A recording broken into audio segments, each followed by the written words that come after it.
오늘 우리 문학의 숲이 함께 읽을 책은 기후변화 시대의 사랑, 김기창 소설가의 단편집입니다.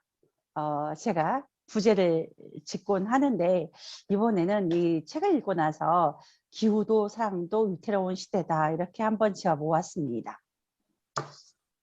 그 기후변화 시대죠.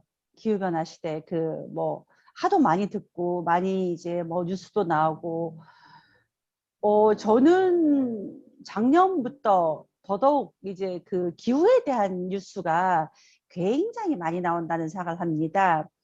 제가 이 슬라이드도 적었지만 아까도 이렇게 그레타 툰베리 아시죠? 그레타 툰베리 우리 이제 여기 제가 했는데 그레타 툰베리가 아까도 제가 BBC를 약간 좀 집안일을 할 때 약간 영어를 안 잊어버리려고 BBC를 정정 틀어놓고 하는데 아까도 이제 그레타 툰베리 얘기가 막 나오더라고요. 그래서 지금 그래서 이제 클라이밋 액티비스트라고 아예 이제 기후 활동가라고 해가지고 이제 그런 용어가 생길 만큼 그 이제 단순히 이제 환경운동가 그래 이제 환경운동가라는 것은 우리가 잘 알고 있고 하나의 직업이지만 이제는 아예 이제 클라이밋 액티비스트라 그래서 이제 기후 활동가가 하나의 이렇게 어떤 직업이나 하나의 그 중요한 그런 이제 걸로 자리를 잡았어요. 그래서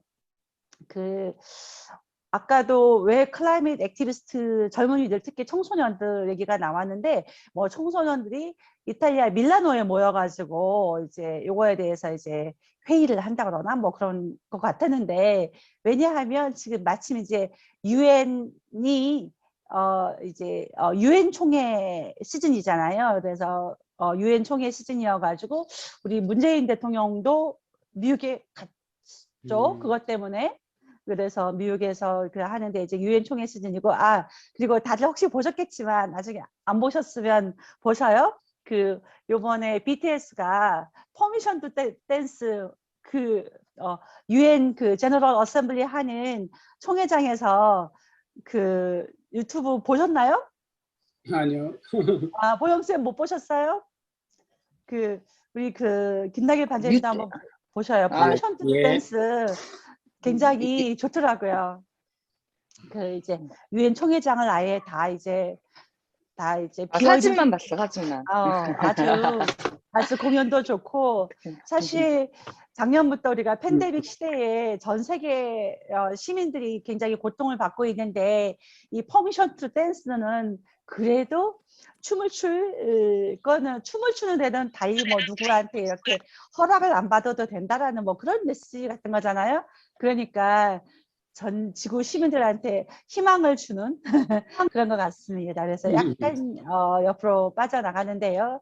아무튼 그래서 이제 기후 변화 시대를 살고 있는데 이제 지구가 정말 빠른 속도로 변하고 있죠. 그래서 기후에 대한 얘기가 여러 가지 사회, 경제, 그리고 또는 우리의 어떤 일상에까지 너무너무 깊이 파고들고 있죠. 그래서 전에 사실은 기후변화라는 것은 1972년도에 이제 로마 클럽 보고서에서 맨 처음 경고가 시작되는데 그때는 이제 성장의 한계라는 보고서에서 먼저 나왔죠. 그때 이제 처음 시작된 거지만 지금은 굉장히 뭐랄까 이제 거의 별로 희망이 없는 거 아닌가라고 할 그런 정도의 단계까지 많이 와 있는 것 같습니다. 그래서 아까 그레타 툰베리 이 친구가 이제 고등학생이면서 지금 나이는 정확히 기억이 안 나는데 어쨌거나 이제 그렇게 등교 거부도 하고 막 하면서 기후 변화에 대해서 많이 했는데 그래서 2019년에는 타임즈 선정 올해의 인물로 되었죠. 그때 이제 지금 시즌에 하는 이제 뉴욕에서 열리는 유엔 총회에서 얘가 그랬죠. How dare you? You have stolen my dreams and my childhood with your empty word. 왜 공허한 말로 내 꿈과 나의 이렇게 어린 시절에 그런 것들을 뺏어가느냐고 당신들은 감히 그럴 수 있습니까? 라고 하면서 굉장히 전 세계에 이제 큰 어떤 이제 자극을 줬다고 볼 수 있어요. 그래서 작년에 이제 세계 경제 포럼에서도 이게 전 지구적 위험이다라고 기후 변화를 그렇게 말을 했는데 가장 심각한 문제는 기후변화 대응 실패라고 했습니다. 제가 우리 그 이제 정말로 이제 이렇게 환경운동을 너무나 헌신적으로 해주시고 계시는 부영사 앞에서 이런 프레젠테이션을 하려니까 좀 쑥스럽긴 하지만 계속 하겠습니다. 그래서 이게 요거는 기후변화 행동연구소 최동진 소장님이 발제하실 때 이런 자료들을 하나 찾아주신 게 있어가지고 제가 보니까 근데 여기 보면은 세계경제포럼에서 한 여러 가지 전지구적 문제에서 위쪽 위쪽 상단에 보면 기후변화 대응 실패, 극한 기상 현상, 뭐 자연재해, 생태계 붕괴, 물 위기, 환경재단 뭐 사실은 다 그래 이제 환경적인 것들이 가장 제일 큰 것이 아닌가 싶습니다. 그래서 이제는 다른 어떤 문제보다도 뭐 경제나 뭐 사회나 아니면 그런 문제보다도 기후가 전 세계의 가장 어떤 중요한 이슈가 된 그런 시대를 우리가 살고 있죠. 그리고 이 책을 마침 하게 됐으니까 이제 한번 짚고 넘어가면은 기후 문제를 할 때 기후 책임을 책임이라는 말이 있잖아요. 또는 기후 실천 하는데 우리나라는 사실 상당히 우리나라가 물론 이제 선진국도 되었고 그리고 이제 경제 수준에서 아주 상위권에 들어왔지만 또 역시 1인당 온실가스 배출량도 굉장한 상위권입니다. 그래서 우리나라가 전 세계 배출량의 1.7%라는 것은 저희가 국토가 작잖아요. 국토가 작은 거에 비해서 굉장히 많이 쓰고 있다라고 알고 계셔야 되겠습니다. 그래서 기후 실천에 대해서 이제 클라이밋 액션 트래커 이런 뭐 사이트 이게 단체일까요? 보영쌤 이게 단체일까요? 뭐 이런 데서 잘 모르. 이런 데가 있더라고요. 그것도 이제 많이 이렇게 클라이밋 녹화하고. 액션 트래커라는 거기에서 이제 ORG가 단체 같아요. 단체 같은데 우리나라 보면은 기후 실천에서 highly insufficient 그러니까 이거는 매우 불충분하다라는 이제 주황색 카테고리. 그래서 저희는 아주 기후 실천이 아주 불충분하다라고 이렇게 사실 이렇게 보시면 전 세계가 물론 이제 아주 심각하게 이제 기후 실천 못한다는 그런 나라들도 있지만 그래도 저희도 좀 만만치 않게 이게 부족한 그런 나라입니다. 그러니까 점수가 별로 안 좋아요. 저는 우리 옛날에 이제 문화학교 숲에서도 우리 김나길 반장님 기억나셔요? 파자냐 옛날에 파자냐 우리 문숲에 왔었잖아요. 여기 사진 네네. 속에 예예. 그래서 지금은 시드니에 가서 살고 있는데 어쨌거나 이제 방글라데시 같은 파자냐의 고향인 파자냐 파하나 고향인 방글라데시 같은 경우에는 사실은 기후 문제에서 피해를 가장 많이 보는 나라 중 하나죠. 그래서 이제 왜냐하면은 일단은 해수면이 상승으로 인해서 이제 여러 가지 피해를 보고 또 이제 이제 해안선 쪽으로 해가지고 뭐 여러 가지 자연재해들로 인해서 어민들이나 피해를 많이 보죠. 그래서 그런 것들에 대해서 옛날에 저랑 같이 해서 오마이뉴스에 기고도 한 그런 적이 있습니다. 글을 잘 썼어요. 네. 그래서 사실은 우리가 이제 이게 만약에 우리가 지금 너무 많은 에너지를 쓰고 있고 또 뭔가 이제 플라스틱 쓰레기를 많이 만들고 또는 뭐 이렇게 막 이렇게 에너지 펑펑 쓰는 결과로 인해서 우리가 사랑하는 파자냐가 또는 파자냐의 뭐 부모님이 갑자기 이렇게 집이 사라졌다. 그러면 저희 좀 미안할 거잖아요. 근데 저희도 피해지만은 어쨌거나 지구 건너편에 있는 혹은 다른 나라에 있는 사람들이 직접적인 피해 보는 사람들에 대해서 우리가 또 뭐 여러 가지 뉴스는 듣지만 또 잘 모르기 때문에 조금 간과하기가 쉬운데 저는 우리가 그런 것들을 좀 더 알면 사랑하고 사랑하면 실천하게 되지 않을까라고 생각을 합니다.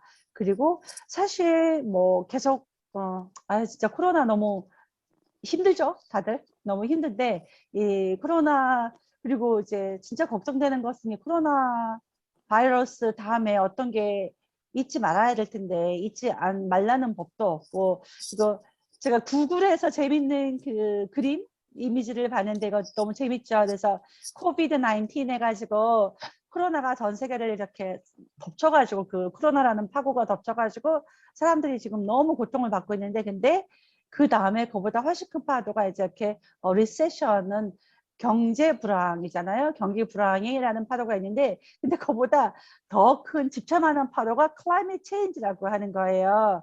그래서 그만큼 코로나도 지금 너무 심각하지만 그거에 보면은 요거 지금 일러스트레이션 그 이미지만 봐도 기후로 인한 그 재앙은 코로나에 비할 바 없이 어마어마할 거다라고 이제 그런 것들을 보여주고 있습니다. 예. 이 김기창 이제 그래서 약간 이제 기후 변화와 그런 얘기를 조금 말씀을 드려봤고요. 김기창 작가가 이제 그 기후에 대한 기후 변화에 대한 소설집을 내게 된 것은 본인이 이제 그 작가의 말에 그렇게 썼더라고요. 이제 살아가면서 이제 기후와 날씨가 자기 삶의 어떤 절대 조건인데 본인한테는 자기 어떤 특별한 순간들 그런 것이 모두 날씨와 연관되어 있더라. 그렇게 해서 뭔가 날씨 물론 이제 뭐 날씨와 기후 차이는 다들 아시죠? 혹시 모르시는 분 없으시죠? 분차 뭐 날씨와 기후 차이가 뭡니까? 아시죠? 네, 예, 다들 그걸 모르시는 그래서 어찌됐건 이제 그 이제 이렇게 해서 작가는 뭔가 어떤 날씨들에서 사실 저희도 그래요. 어제 저녁에 그 갑자기 저도 집에 가려고 하는데 걸으면서 전철역 가는데 갑자기 때 아닌 난데없는 막 그 회오리 바람 같은 게 불고 우산 막 비가 폭우가 쏟아져 가지고 우산이 막 망가지고 그랬거든요. 어제 그거 겪으셨나 모르겠다. 다른 분들은 그런 만큼 갑자기 어떤 날씨라는 것이 저희 어떤 일상에 엄청난 영향을 미치죠. 그래서 그러면은 왜 기후 변화를 소재로 이제 소설로 썼냐라고 하는데 작가는 이렇게 말합니다. 그리고 이 작가의 말 중에서 마침 또 체르노빌의 목소리 얘기가 나와서 반갑더라고요. 읽어본다면요. 기후 위기를 막기 위한 전 지구적 단위의 변화를 이끌어내는 것은 쉬운 일이 아니다. 그러나 같은 방향으로 한 발자국 나아갈 방법은 있다. 체르노빌에서 일어난 방사능 유출 사고를 다룬 체르노빌의 목소리에서 작가는 말한다. 두려움만이 우리를 가르칠 수 있다. 인류의 종말이 찾아올지도 모른다는 두려움, 다음 세대에게 물려줄 것이 절망밖에 없을지도 모른다는 두려움, 좋은 것들을 지키기 위해 우리는 더 많은 두려움을 느껴야 할지도 모른다. 이런 식으로 얘기를 했는데요. 그쵸? 우리가 체르노빌의 목소리 읽을 때 두려움만이 우리를 가르칠 수 있다라고 했죠. 네, 사실 뭐 체르노빌의 목소리 저희가 이제 우리 보영쌤 저희 되게 재밌게 봤죠. 그쵸? 재밌게 읽었지만 그리고 그 피해자들의 뭐 절절한 그런 증언들이 있었지만은 삶과 죽음의 고통스러운 목소리가 있었지만은 뭐 지금은 또 뭐 이렇게 핵이 좋다 뭐 이렇게 핵 더 짓자 또 왜 더 가동 안 하냐 뭐 청정 에너지다 별별 얘기들이 다 나오죠. 그런 거 보면 사람들은 당장에 또 어떤 이해관계가 또 물려 있으면 그렇게 되는 것 같습니다. 그렇지만 뭔가 우리가 이렇게 기후 변화의 시대에 우리가 뭔가 그 다음에 그럼 내가 나한테 너무 소중한 것들 다음 세대에 물려줄 것은 없고 또 뭔가 우리가 지킬 것들이 다 사라져버릴지도 모른다는 그런 두려움을 가지면 조금이라도 이 기후 변화를 막으려고 하지 않을까라고 작가는 생각했다고 해요. 그리고 여기 작가의 말처럼 전 지구적으로 지금도 이제 뭐 기후변화 어쩌고 저쩌고 정말로 많은 뉴스가 나고 정부 간 협상이 있고 뭐 단체들이 압박을 하고 해도 너무너무 어렵잖아요. 잘 안 되는 것은 다 거기에 어떤 그 이익이나 여러 가지가 달려져서 또 그런 게 있는 것 같습니다. 김유창 작가고요. 너무 재밌게 마침 김유창 작가를 제가 저기 어제 종일 같이 다녔습니다. 78년생이에요. 78년생. 젊죠. 예, 저희가 벌써 이렇게 나이가 예, 김기창 작가가 78년생이니까 우리 동생뻘 나이가 됐구나 또 그런 생각도 해봅니다. 그 이제 한양대학교 사회학과를 나왔고요. 그 작품은 아직은 이제 2014년부터 작품 활동을 시작했기 때문에 아직은 작품은 많지 않습니다. 2014년에 이게 첫 작품인데요. 모나코로 오늘의 작가상 수상하면서 데뷔했다고 할 수 있고요. 2019년에 방콕, 그리고 이 기후변화 시대의 사랑이라는 단편집은 지금 올 봄에 나온 책이에요. 이 기후변화 시대의 사랑. 그래서 그러니까 보시면 장편 2개, 앞에 거 2개는 장편, 그리고 이 기후변화 시대의 사랑은 단편집이죠. 단편집인데 제가 그래서 어제 그러면서 기후 장편 쓰기가 편하냐, 단편 쓰기가 편하냐 그런 질문도 했는데 장편이 좀 더 쓰기가 편하다고 했던 것 같아요. 맞나? 제가 정신이 없습니다. 갑자기 왜 김기찬 작가의 이 책을 하게 되었냐 하면요. 이유가 있는데, 어, 어, 제가 어제 이 작가님을 만나게 된 것도 저희가 이제 사회적 협동조 한강이라는 거는 알고 계시죠, 다들? 한강에서 이번에 그 이제 환경부 한강유역환경청이라는 곳에서 프로젝트로 이제 물길 트래킹이라는 사업을 저희가 받았어요. 물길 트래킹이라는 사업을 받았는데 그건 뭐냐면은 한강의 곳곳을 트래킹을 하는 그런 건데 코로나 때문에 이제 대면으로 트래킹하기가 많이 어려워졌잖아요. 그러니까 그 작년부터 그거를 이렇게 영상 트래킹을 하게 되었어요. 그래서 저희가 5개의 한강의 사이트를 정하고 그곳에 이제 영상 트래킹을 하는데 제가 이제 저희가 색강 선유도 구간을 좀 묶어서 선유도 좋잖아요. 그래서 선유도는 한강의 어떤 역사를 갖고 있는 곳이어서 그 구간을 묶여서 트래킹을 하는데 제가 제안을 드렸는데 이 구간은 우리가 또 이제 색강은 아시다시피 좀 어떤 인문이나 역사 좀 이제 인문의 그런 것을 인문의 숲을 만들어 가고 있는 거기 때문에 여기에는 좀 작가랑 같이 걸어보자 해서 다행히 이제 그 김지창 작가님을 섭외를 할 수 있어가지고 해서 어제가 이렇게 영상을 찍는 그런 날이어서 종일 영상 촬영을 하고 나중에 보실 수 있어요. 보실 수 있어서 왜 여러 작가들이 있는데 김기창 작가님한테 부탁하냐면은 이 책 때문인 거예요. 기후변화 시대의 사랑이라는 소설을 냈기 때문에 뭔가 그러면은 강길을 걸으면서도 우리가 도시 안에 있는 자연이라는 곳에서 또는 시민들이 사랑하는 공원이라는 측면에서 이제 한강이라는 곳이 있는데 강길을 걸으면서 또는 그 한강이라는 자연의 변화를 보면서 이 기후변화랑 또 어떻게 연결돼서 또 생각도 해볼까? 그러면서 그런 대화를 나누면서 이 강의 어떤 의미, 자연의 또는 어떤 이제 시간의 어떤 흐름에 대해서 그런 것들이 어제 촬영의 컨셉이었어요. 그래서 같이 했고요. 이 책에 대해서 찾다 보니까 차라리 이제 창비에서 어떤 시리즈 노동이라든지 아니면 사랑 이런 주제로 재난도 있네요.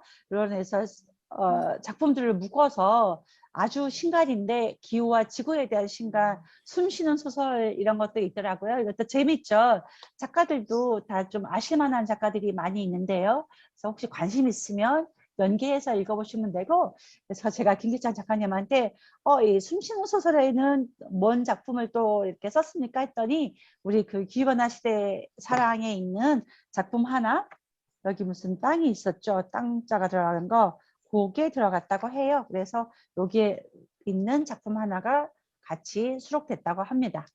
그래서 어찌됐건 이제 이런 기획해서 또 작품집이 나온다는 것은 즉 기후와 지구에 대한 문제가 어떤 이제 문학적으로도 또는 이제 다른 종류로도 많이 좀 이제 회자가 되는 그런 시대가 되지 않았나라고 생각합니다. 김희찬 작가의 다른 작품들은 제가 읽지는 아직 못했어요. 읽지는 아직 못했는데 그 장편 2개에 대해서 이렇게 좀 찾아보니까 우리 국감 선생님 들어오시래요.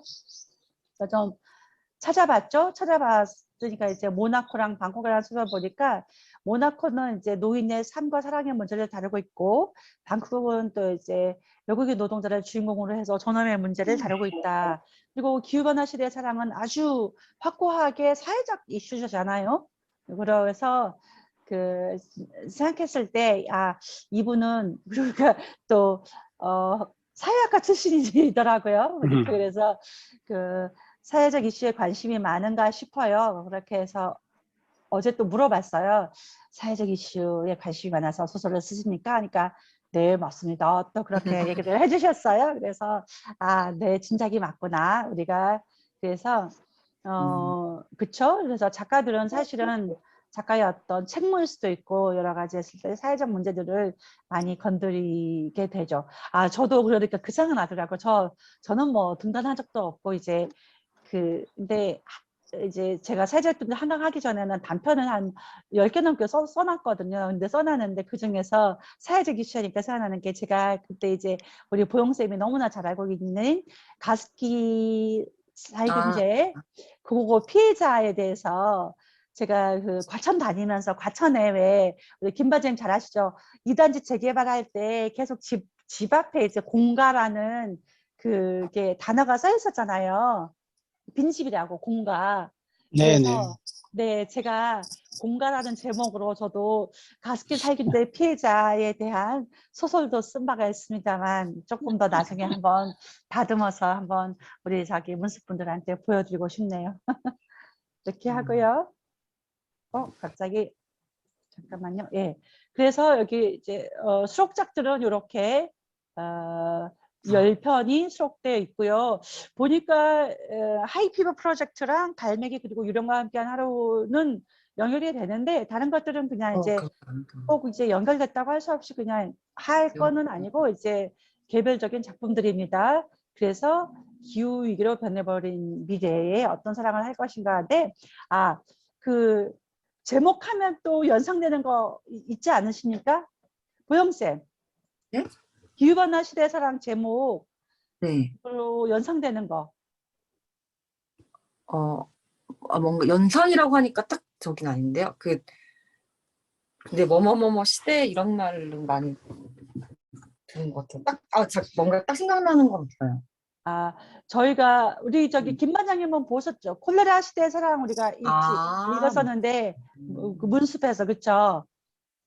그때 반장님 그때 저기 안 계셨나? 저희가 좀 초창기에 예, 콜레라 시대의 사랑을 읽었습니다. 이것도 이제 민음사에서 나온 소설인데 콜레라 시대의 사랑을 좀 제목을 할 때 꼭 똑같이 따라했다기보다 어쨌거나 같이 이제 좀 이제 그것도 떠올렸다고 하세요. 떠올렸다고 했는데 이제 콜레라 시대의 사랑은 그야말로 콜레라 시대인 거예요. 이거 지금도 우리는 그러니까 콜레라 시대의 사랑이 코로나 시대의 사랑일 수도 있는데 그쵸?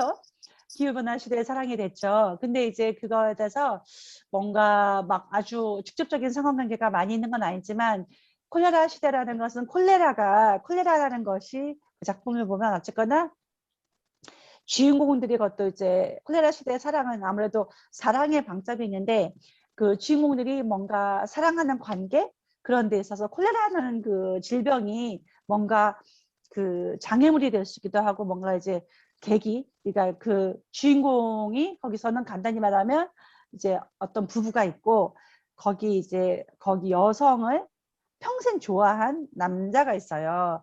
근데 이제 여기 그 자기가 좋아하는 여인이 결혼을 했기 때문에 계속 주변 머리에서 바라만 보고 있죠. 그러다가 그 여자의 남편이 콜레라로 죽어요. 콜레라로 죽으니까 이제 냅다 그 평생 좋아하던 남자가 와서 사랑을 또 다시 고백해서 뭐 한다는 그런 건데 조금 좀 지금 관점에서 또 보면 아니 무슨 평생 이렇게 또 저러나 싶은데 그게 이렇게 썩 뭔가 낭만적으로만 느껴지지는 않은데 아무튼 그런데 결과적으로 어떤 그 전염병이 어떤 관계에 어떤 영향을 미치나라는 것을 조금은 생각해 볼 수 있는데 여기 있는 작품들도 기후변화라는 것이 우리 어떤 사랑의 관계에 어떤 영향을 미치나라는 것을 살짝 생각해 보면서 작품들을 읽으시면 될 것 같아요. 그래서 저는 아무래도 이제 하이피버 프로젝트가 맨 앞에 있는 수록작이어서 더 이제 관심이 많이 가고 많이 봤는데요. 여기는 설정이 약간 영화적으로 저는 느껴졌어요. 이게 뭔가 이제 짧은 영화를 만들어도 재밌겠다라고 싶어졌는데 기후변화 때문에 이제 아예 그런 저기 이렇게 열돔을 돔시티.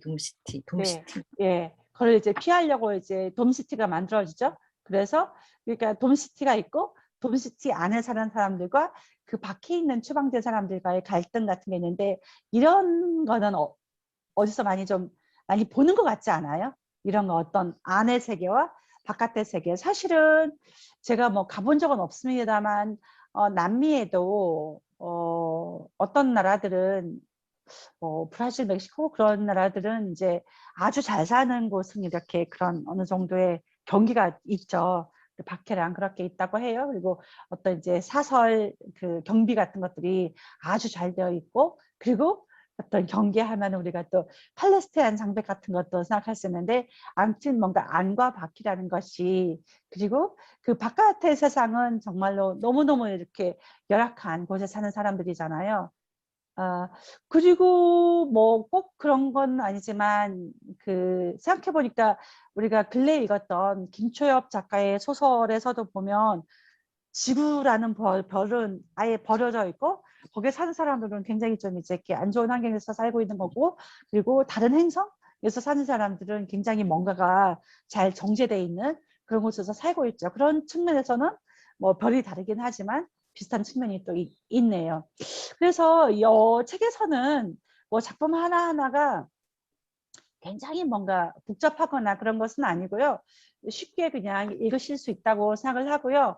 이 소설들에서 보면은 그러니까 기후변화 시대의 모습을 지금 사실은 지금 모습과 약간 더 나간 정도인 것 같아요. 그래서 지금 모습보다 아주 극단적으로 다른 것도 아니고, 그래서 이때문에 이제 하이 피버 프로젝트에서는 뭐 그 평균 기온이 54도까지 올라갔다 이런 게 나오는데, 원래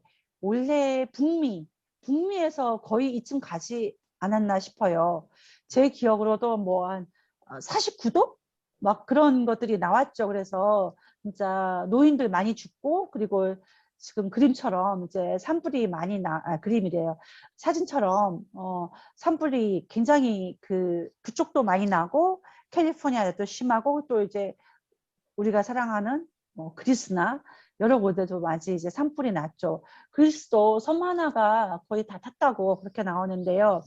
유엔 보고서에서는 산불과 폭염이 앞으로의 뉴 노멀이 될 것이다라고 했답니다. 그러니까 이게 정말로 뭐 앞으로 먼 미래가 아니라 어찌 보면은 올해, 내년 또는 이제 몇 년 안의 상황인 것 같습니다.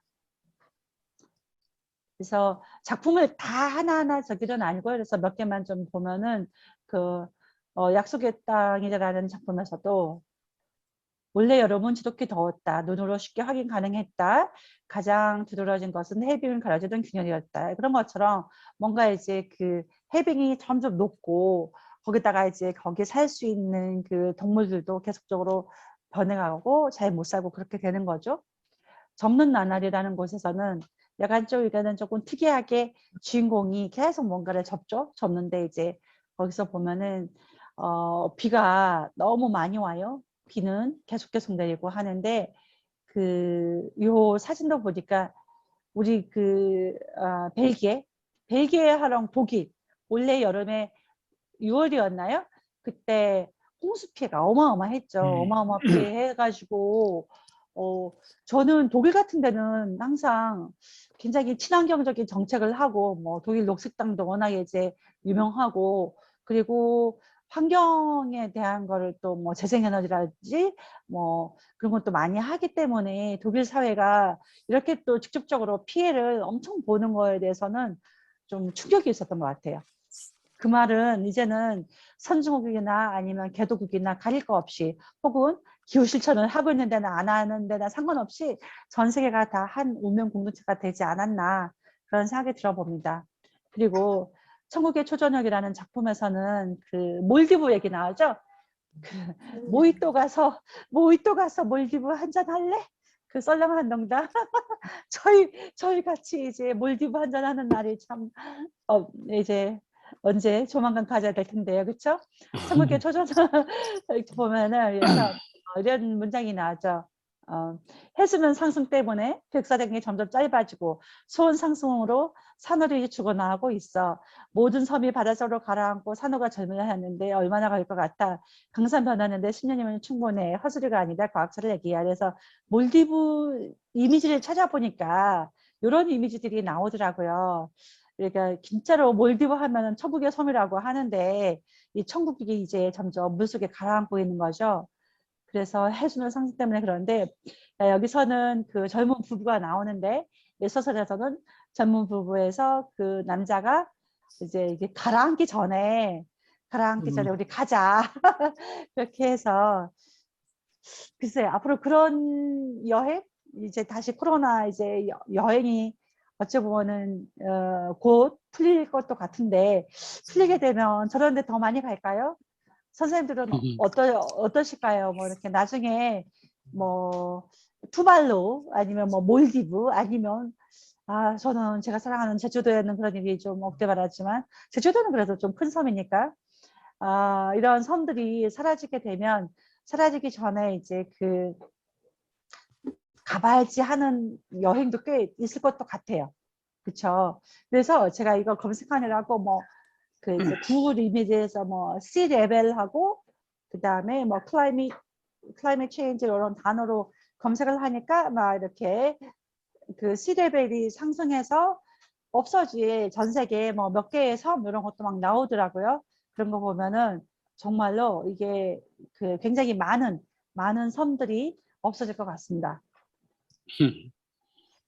그 내용은 복잡하지 않기 때문에 좀 간단히만 짚어볼게요. 저는 이제 보면서 어떤 생각을 했냐 하면 이 작가가 좀 그래도 기후 문제 자체가 사회적인 이슈이기도 하지만 소설 속에서도 가만 보니까 어제 작가랑도 그 얘기를 나눴는데 주인공들이 도드라진 사람들이 없어요. 그렇죠? 그러니까 뭐 작가님도 본인이 뭐 이렇게 인물 묘사를 하는데 그렇게 신경을 이렇게 많이 좀 하지 않는다라는 말씀도 하시던데 하이피버 프로젝트에서도 되게 그냥 특히다가 돔시티 밖에는 사람들은 굉장히 좀 다른 계급의 사람들이잖아요. 어찌 보면 요즘 말로 하면 그리고 굴과 탑에서도 보면은 저는 참 이게 옥탑방과 반지하라는 공간이 그 젊은 그 두 주인공이 나오는데 그 굉장히 그러니까 우리도 진짜 저도 옛날에 젊었을 때 젊고 가난했을 때 그 반지하랑 옥탑방이랑 다 살아봤는데 진짜 반지하는 곰팡이가 너무 피고 옥탑방은 너무 덥죠. 너무 덥고 대부분 옥탑방은 그 뭐야 좀 방열이 잘 안 되는 그 굉장히 뜨끈뜨끈해지는 그런 이제 알루미늄 샤시를 써가지고 뭐 이렇게 문도 달고 천장도 얇고 벽도 얇고 하니까 되게 뜨끈뜨끈해지는데 그 이렇게 좀 여기서 굴과탑에서는 계속 뭔가 위로 계속 밑으로 이렇게 탑과 굴을 그 만들어가는 그런 게 나오죠. 어찌됐건 그리고 지구에 커튼을 쳐줄 때 이런 거 같아 보면은 폭염 피해에 항의하는 서민들이 나오는데 전반적으로 또는 뭐 이제 그 다른 작품에서는 이제 그 되게 가난한 소년이 나오거나 그렇게 하는데 전체적으로는 다들 좀 어떤 그 계급에서의 밑에 있는 그런 사람들 어떤 소외계층 그런 사람들이 좀 주인공으로서 저기 등장하게 되는데 그런 까닭은 기후변화 시대에 그들이 조금 더 많은 영향을 받는 사실 기후변화 시대라고 해도 돈이 아주 많은 사람들은 당장에는 그렇게 물론 이제 뭐 나중에 뭐 지구가 다 큰일이 나면은 같이 피해를 보겠지만은 저기 웬만해서는 여러 가지 방법으로 그쵸? 그 이제 굉장히 어떤 부를 소유한 사람들이거나 상류층들은 덜 피해를 보겠죠. 하다못해 뭐 정말 돔시티를 짓거나 아니면 다른 별 하나 가서 살거나 그렇게 할 수도 있는지도 모르죠. 그래서 기후 약자인 인물들인데요. 결과적으로 사회적 약자들은 또 기후 약자들이 부분들이 똑같이 되지 않을까라고 생각합니다. 주인공들을 조금 아까 말씀드린 걸 더 드려보면은 소피도 동굴 바깥에 있고, 그리고 아주 가난한 사람들, 또 접는 나날에서도 근호도 대학도 중퇴하고 뭐 직업도 없고 그렇죠. 그래서 되게 사회의 주류라고는 전혀 이제 거리가 먼, 그리고 지구의 커튼을 쳐줄게에서도 겨우겨우 이제 중국 공무원은 됐는데 결혼은 꿈도 못 꿔요. 왜냐하면은 이제 엄마 호르머니가 있는데 이제 호르머니가 몇 년은 자기가 그동안 뒷바라지 한 거 이제 딸한테 기대를 하죠. 그래요. 많은 부모들이 그럴 거예요. 지금도 이제 부모들이 이제 자식 뭐 대학하고 뒷바라지 하면은 또 이제 기대하잖아요. 뭔가 나중에 보상 내지 또는 돌봐주기를. 아무튼 그렇습니다. 그런 식으로 해가지고 다들 인물들이 더 많은 영향을 받는 그런 사람들이고요. 주제는 뭐 그렇죠. 주제는 과연 기후 변화를 우리가 멈출 수 있을까? 그래서 어떤 이제 치명적인 기후 변화 세계에서, 근데 제가 봤을 때는 소설 속에서는 사람들은 그냥 되게 무력해 보여요. 굉장히 무력해 보여요. 굉장히 무력한 것은 그냥 피해자로서, 그리고 관계들이 이게 기후와 사랑이잖아요. 두 개 키워드가 기후와 사랑인데 관계들이 그냥 기후 때문에 더 힘 빠지고 또 무력해지는 것을 그냥 감내한다고나 할까요? 뭔가 이제 막 어떻게 싸워보려거나 그러지 않은 것 같습니다. 그렇기 때문에 제가 위태롭다라는 표현을 쓰는데요. 기후변화 앞에 되게 좀 위태로운 삶과 사랑의 모습을 그리지 않았나 싶고요. 그래서 자기 삶도 딱 지키지도 못하고 또 사랑하는 사람도 뭔가 이제 돔시티에서도 사랑하는 사람을 못 지킨 그 죄책감이 되게 있잖아요. 그러고 하고 뭐 주말 부부도 보면은 뭔가 이제 자기 이제 와이프가 나중에는 이혼하자고 해도 뭔가 딱히 그에 대해서 뭐 남자는 어떻게 하지 못하고, 그래서 다들 그 미적미적 하면서 뭔가 자기 사랑도 놓치는 그런 모습들을 보여지는 것 같습니다. 그래서 어찌 보면은 기후변화라는 엄청난 큰 재난, 그런 어찌 보면 생존의 가장 절대적인, 가장 기본적으로 우리가 뭐 날씨라는 것은 그냥 기본 조건이라고 생각하잖아요. 자연이라는 것은. 근데 그게 이제 흔들리거나 위태로워지니까 그냥 인간관계나 사랑도 다 흔들거리고 하는데도 불구하고 그냥 그거를 그냥 어쩌지 못하고 살아가는 사람들의 모습이 있어서 조금 안타깝고 슬프기도 한 것 같습니다. 그런데 이제 이런 부분이 앞으로 더 가속화되지 않을까 싶은 생각도 들고요. 이 정도로 발전은 거의 다 했는데요. 그래서 저는 우리 문습 여러분들이 이 책을 읽고 나서 기후 시대에 대해서, 기후변화 시대에 대해서 조금 더 생각하신 부분이 있나? 또는 뭐 앞으로의 세상은 어떻게 될까요? 그런 부분에 대해서 생각하신 것이 있는지, 그리고 이제 우리가 지금은 이제 기후변화 시대의 사랑이지만 우리 또 이제 문수분들은 또 팬데믹 시대의 사랑을 한번 써보실 마음이 있는지, 혹은 앞으로 어떤 세계가 비슷한 게 또 있을 수 있을까요? 정말 저는 요즘에는 오늘도 전철 타고 나갔다 왔는데 자꾸 보이는 게 요즘에는 다 마스크 쓰고 살잖아요. 마스크를 쓰고 사는데 애기들이 그렇게 눈에 엄마나 아빠랑 그 지하철 타고 이렇게 밖에 나와 있는 애기들 보면, 깐난쟁이도 그렇고 한 서너 살 된 애기들도 그렇고 엄마가 이렇게 애 잘 마스크, 오늘도 어떤 엄마가 이제 애기 마스크 이제 흘러내주지 말라고 코 쪽에 이렇게 잡아주는 걸 봤는데 얘네들은 진짜 얼마나 힘들까. 이 애기들이 컸을 때 또 그 시대는 얼마나 또 어떤 감정, 공감 이런 것들이 더 힘든 시대가 되지 않을까? 왜냐하면은 정말 누가 외국 뉴스도 나왔더라고요. 마스크 쓴 부모나 이런 거니까 발달도 조차도 제대로 될 수가 없다. 정서 발달이 제대로 되는 것은 누군가 이제 표정으로 교감하면서 해야 되는데 애기들이 다 마스크 쓰고 있고 부모들도 주변에 있는 사람도 마스크 쓰고 있으니까 그게 안 돼서 걱정이다 해서 그런 부분들이 나오는데, 요즘 저도 지하철 타니까 많이 그런 생각이 들더라고요. 아무튼 그런 부분에 대해서 이야기를 좀 이제 제가 발전을 이렇게 해서 두루 마치고 이야기를 나누어 보았으면 합니다. 그래서 마치면서 다음 것도 안내를 드리면 다음은 책은 3주 뒤에 할 거고요. 일정이 뭐 많은 분들이 만약에 조정을 원하시면은 뭐 저기 바꿔드릴 수 있고요. 어찌됐건 그 23일로 일단은 예정을 하고 있고요. 한당 4.3 소설, 4.3을 제주 4.3, 다른 소설 작별하지 않는다를 읽을 것이고요. 다음에는 제가 여기서는 줌이라고 썼는데 아까 이제 허삼용 대표님이 제안하셨는데 다음에 소규모로 대면으로 세강에서 한번 해보자 소규모로. 그래서 그것도 하면은 조금 시간을 한 3시나 당길 수 있으니까 참고해 주시면 좋겠습니다. 이상으로 오늘 발제를 마치겠습니다. 고맙습니다. 감사합니다. 감사합니다.